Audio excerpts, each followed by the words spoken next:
Hey guys, Ethan here, and welcome to another music review. Today, we're going to be talking about the new Thundercat album, Drunk.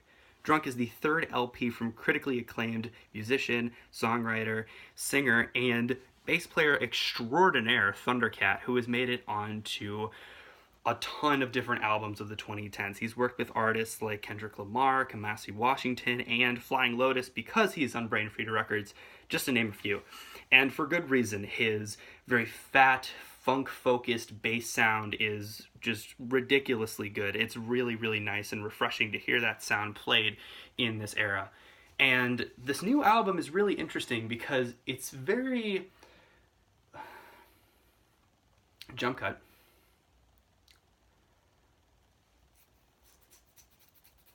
Thundercat likes to show off his talent on a lot of the songs here, and definitely on previous records, but not as much on this record. He likes to just make things minimal and simple, and I really respect that because of his level of talent. He likes to just hold it back and just let the groove of his bass and the keys and the drums and his voice, along sometimes with some backup vocals here and there, just follow through, and the ridiculous lyrics on this thing. The lyrics are really, really funny on this thing. There are songs like Tokyo and a fan's mail letter, a mail letter from a fan, where he talks about wanting to be a cat and with some meow, meow, meows in the background, which are really funny. And Tokyo, where he talks about loving anime and Dragon Ball Z and just being a total weeb. So there are a lot of really funny lyrics on this thing, really a lot of notable ones. And the songs are really short as well. There are 20 songs on this record, but it's only about 30 minutes, I think. So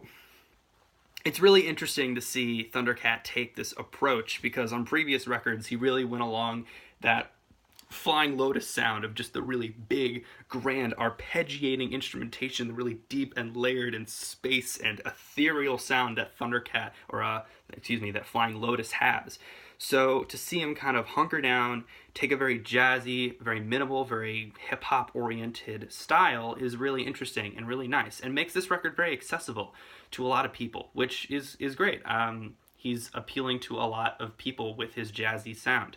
And I think Flying Lotus, although he's a great musician, kind of turns a lot of people away because it is so intense. Thundercat has definitely a different approach.